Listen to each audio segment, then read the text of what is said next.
Imagine for a second that you've just stumbled across a set of blueprints. Okay. But like instead of showing the floor plan for a skyscraper or, the engineering schematics for a suspension bridge, these blueprints detail the construction of an entire dynasty. Right, which is a pretty wild concept. It really is. And I don't mean a political dynasty like the Kennedys or the Royals. Yeah. I'm talking about a relationship that is being engineered in real time. Yeah. A marriage built completely from the ground up, not around romance or shared hobbies or whatever usually brings two people together, but around this colossal world-altering mission. And well, the blueprints we're looking at today come straight from the source. They do. We are doing a deep dive into the autobiography of Reverend Myung Moon, specifically looking at his firsthand account of, his courtship and marriage to his wife, Hak Ja Han Moon. Which is it's quite the read. It is. It's a fascinating document because it just completely strips away our modern expectations of what a marriage is supposed to be.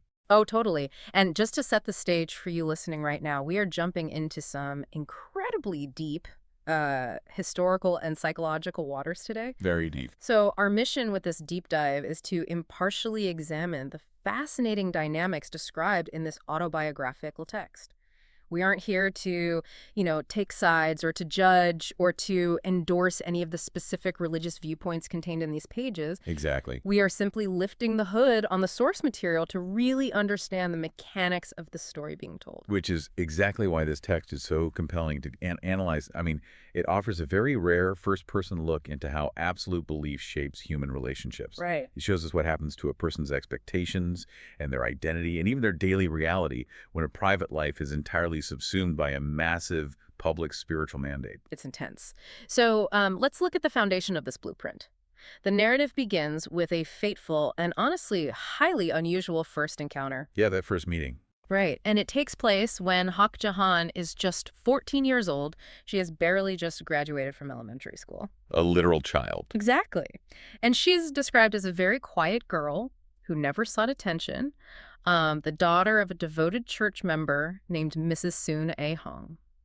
And, her background is the crucial puzzle piece here. How so? Well, her mother was originally from a faithful Presbyterian family, but Hak Ja Han ended up attending a nursing school operated by the Catholic Church. Right, the Catholic school. Yeah, and Reverend Moon notes in his autobiography that the rules of this school were so incredibly strict, it was essentially like living in a convent. She never went anywhere except to school and to church. Okay, let's unpack this for a second. Think about what a nursing school does. It trains you in caregiving, right? In rigid schedules, in submitting to the needs of others. Constantly putting others first. Yes. Combine that with a convent-like Catholic environment where self-sacrifice is literally held up as the highest possible virtue. You are actively rewiring a teenager's brain to view self-abnegation not as a burden, but as the ultimate spiritual achievement. That is precisely the psychological priming at work. She was conditioned from birth to respect spiritual authority. Right. So when she is finally introduced to Reverend Moon, who, by the way, is 40 years old at the time, the dynamic is already heavily skewed. Oh, absolutely. He asks her name. She answers clearly, "My name is Hak Ja Han." And his reaction is just instantaneous. He spontaneously repeats her name 3 times, so Hak Ja Han has been born in Korea. Yeah, 3 times. He thanks God for sending her, and then immediately remember, he's just met this 14-year-old girl. He delivers this incredibly heavy prediction. Just out of nowhere. Right. He looks at her and says, "Hak Ja Han, I'm afraid you are going to have to do a lot of sacrificing." Which is quite a thing to say. Wait, pause. A 40-year-old religious leader tells a 14-year-old girl she's destined for a life of immense sacrifice, and her mother's only reaction is that it was a little strange he repeated her name 3 times. That's what the text says, yeah. Why weren't alarm bells ringing? It feels like she's being cast in a lifelong play before she even knows what acting is. Well, if you look at it through the lens of a secular modern upbringing, absolutely, the alarm bells would be deafening. Right. But within the framework of her specific sheltered world, there is no vocabulary for rebellion. No vocabulary for rebellion. That's a good way to put it. When a figure of immense authority tells a child she is destined for sacrifice, her upbringing has entirely primed her to accept that heavy, sudden sense of destiny. It's all she knows. Exactly. The autobiographical account notes that she remembered this short meeting as if it were a sermon delivered just for her. She internalized it as a revelation. Wow. She just absorbs the weight of it. But what's crazy is that she basically disappears from the narrative for 5 years after that encounter. Yeah, a 5-year gap. We move from that isolated personal moment into this massive, broader community dynamic. It feels like a cosmic corporate merger. A corporate merger, I like that analogy. Well, you have the shareholders, the congregation, literally praying for a new spiritual CEO wife, Yep. having dreams, checking omens. It's a union engineered by a collective subconscious rather than two people on a date. It really is a communal architecture of destiny. So we jump forward to October 1959. Okay. Reverend Moon feels that the time has come for him to marry, waiting only for God's signal. But the machinery of the congregation is already moving. Always moving in the background. Right. Even without a specific bride in mind, an elderly woman in the church, Song Do-ji, actively begins preparing for his engagement. Just on faith. Exactly. Right. Another member has been praying for 7 years about a wife for him, and then reports a dream where she explicitly sees Hak Ja Han as his bride. Here's where it gets really interesting. The omens just start stacking up in this incredibly theatrical way. You do. Mrs. G, the woman who was preemptively preparing the engagement, she has this strange dream where hundreds of white cranes fly in and cover Reverend Moon with their feathers. Right, the cranes. And the Hak in Hak Ja Han's name is actually the Chinese character for crane. Which, in the context of the narrative, seals the inevitability of the union. And Hak Ja Han herself is swept into this current of dreams. She has one too. Yes, she experiences a dream where Reverend Moon appears and tells her to make preparations. Wow. And imagine you are her in that moment. You've been carrying that prophecy of sacrifice since you were 14. Now you're dreaming of the leader telling you to prepare. It's a lot of pressure. Yeah. But her response in her own dream is perfectly aligned with that strict, obedient upbringing, right? She tells him, humbly, that she will follow God's will as his servant, no matter what it is. What's fascinating here is how the narrative portrays the complete erasure of personal choice. No, absolutely. In modern context, we expect marriage to be the ultimate expression of individual autonomy. Two people meet, they date, they decide they are compatible. Yeah, standard romance. But this framework operates on a completely different logic. The marriage is the inevitable manifestation of community faith, divine signs, and spiritual duty. The individual doesn't matter. Precisely. The individual desires of the bride and groom are almost irrelevant compared to the machinery of destiny at work. Which explains their second meeting perfectly. Yeah. Shortly after her dream, he asks her mother to bring her to him. Right. And he doesn't take her out to dinner or anything. He assesses her composure. He asks her questions, which she answers clearly. And then he tests her by asking her to draw a picture. A drawing test. It is an unconventional courtship test, but deeply revealing of what he was looking for. Why a drawing? Well, a drawing test bypasses rehearsed answers. It reveals the inner disposition, the subconscious care someone takes with a task. Oh, I see. She doesn't hesitate. She draws the picture, and he writes that he was deeply impressed. He notes her shy expression, calling it very beautiful, and concludes that her heart was as wonderful as the picture she drew. But again, you have to notice the complete absence of typical romance. He's assessing her obedience, her heart, her readiness for the role. Like a job interview. Exactly. So if personal choice is completely removed from the equation, how does that actually manifest when it's time to stand at the altar? Because the timeline here is enough to give you whiplash. Oh, the timeline is staggering. They get engaged on March 27, 1960. Okay. Barely 2 weeks later, on April 11, they are married. 2 weeks. But the way the wedding date was announced is even more abrupt. Moon didn't set a date initially. Several days after the engagement, he simply called her and gave her a one-day notice. Wait, 1 day? Yes. He said, tomorrow morning we will have a marriage ceremony. 1 day. Imagine you're that 17-year-old girl. You've just been given 1 day's notice for a wedding that will define the rest of your existence. And her response? Yeah, she simply says, "Is that so?" No questions, no pushback. He actually notes in the book that she seemed completely incapable of opposition. To really understand the weight of this moment, we have to look at the visual contrast of the wedding day itself. Set the scene for us. You have Reverend Moon, a 40-year-old man wearing a samokwande. This is the heavy, formal dress of court officials used in traditional Korean weddings. Very authoritative. Yes, it represents institutional power, authority, and established weight. Beside him is his 17-year-old bride, more than 20 years his junior, wearing traditional Korean attire with a delicate jukdori bridal tiara. Just picture that power dynamic. The heavy court dress of a middle-aged leader against the delicate tiara of a teenager. Keep striking. And the detail that stands out the most is her face.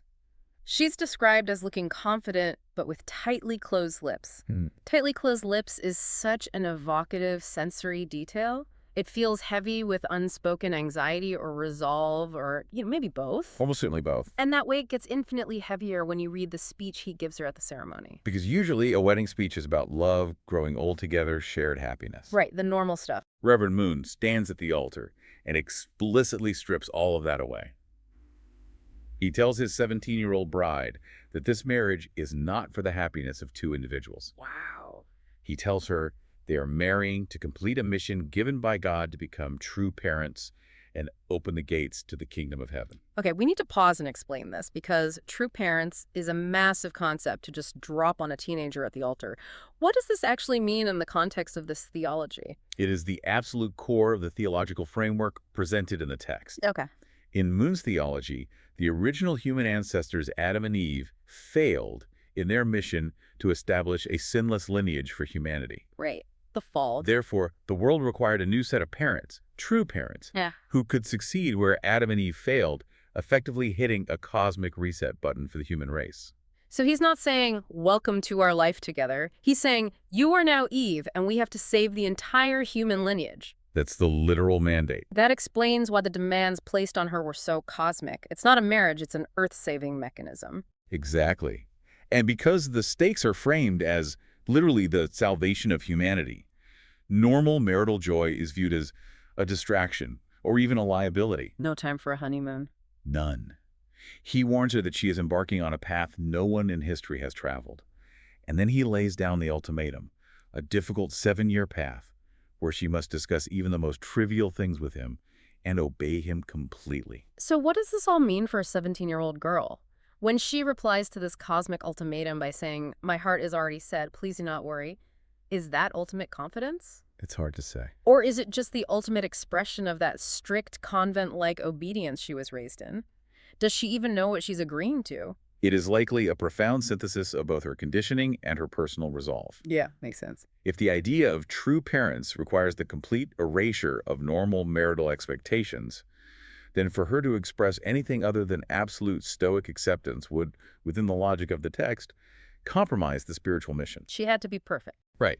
She isn't just marrying a man, she is marrying a theological role. And stepping into that role immediately triggers what can only be described as a crucible. The warnings at the altar weren't just rhetorical flourishes. Not at all. The day after they get married, the trials begin. What followed was a 3-year period of deliberate, agonizing isolation.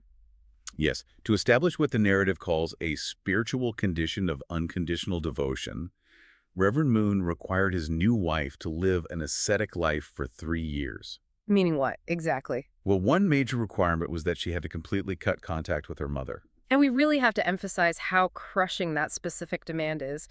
Both Hak Ja Han and her mother were only children. Right. They didn't have massive extended families. They had each other. They shared an incredibly strong, tight-knit bond. And suddenly, this teenager is not allowed to see her own mother for 3 years. Heartbreaking. She's living in a rented room in someone else's house. When she goes to the church, she has to sneak in through the back door. And consider the environment she was sneaking into. At this time, the church had already expanded to 120 communities around Korea. It was big. Reverend Moon was constantly surrounded by devoted followers. Many of these were older women who had followed him through intense early struggles. Oh, boy. Suddenly, this quiet teenager swoops in and is elevated above all of them as the true mother. The jealousy must have been suffocating. It was. Hak Ja Han faced intense envy.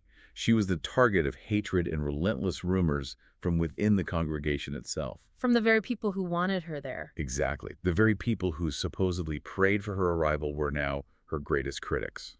This is where the strategy of the relationship gets incredibly complex and, honestly, pretty dark. Yeah, the cold treatment. Right. The autobiographical account reveals that Reverend Moon intentionally gave her the cold treatment during this time. There's this harrowing detail where she is suffering from postpartum illness after giving birth to their first daughter. She's shivering in an unheated room, and her husband, the leader of the church, completely refuses to visit her or offer any comfort. It sounds unimaginably harsh, but the text frames this as a highly calculated maneuver. A maneuver. Yes. By treating her so coldly in front of everyone, he initiated a psychological flip within the congregation. This blew my mind when I read it. The mechanics of this are wild. The very people who were bullying her and criticizing her started looking at how Moon was treating her and thought, wait, this is too much. Right, they felt bad for her. They started saying to him, how can you even call yourself her husband? You're going too far. The critics pivoted. Yes. Yeah. They abandoned their jealousy, started taking Hak Ja Han's side, and actually became her sympathizers and protectors. By making himself the bad guy in the eyes of the congregation, Moon effectively forced her bullies to become her defenders. It's a fascinating dynamic. But I have to ask, was this an accidental byproduct of his harshness or a deeply intentional chess move? Well, the narrative explicitly claims it was intentional architecture.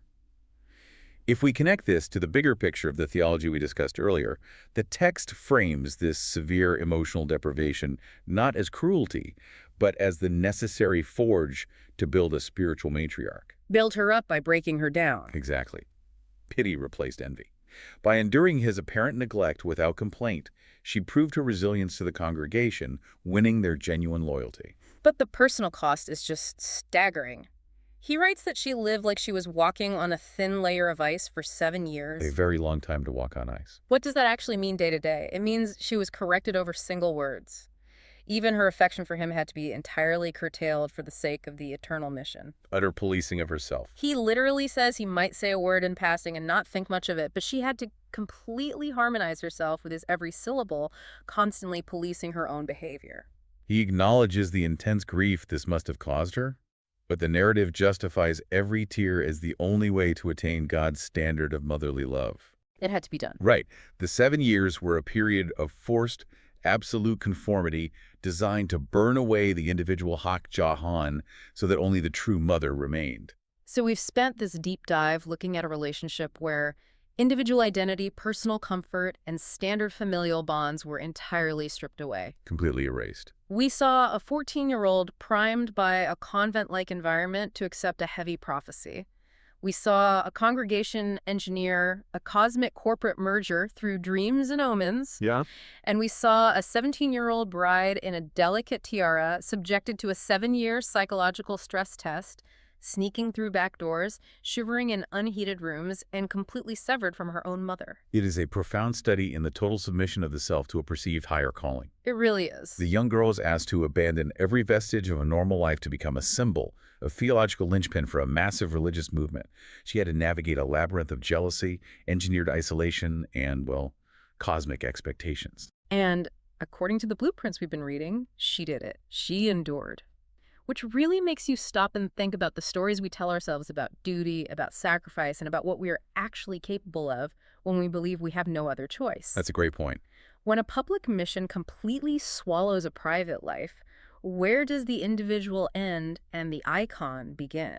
That is the ultimate tension of this text. It challenges our fundamental understanding of human endurance and really the incredible elasticity of the human psyche when it is bound by absolute belief. Exactly. It brings us back to that set of blueprints we started with. If the entire foundation of this monumental dynasty-building union was built on the complete erasure of Hak Ja Han's personal desires for a collective spiritual goal, Right. what does that say about the human capacity to adapt to the roles we are told are our destiny? Could you, listening to this right now, endure a 7-year crucible of absolute isolation, sneaking through back doors and shivering in cold rooms, if you truly believed the fate of the entire world depended on your silence?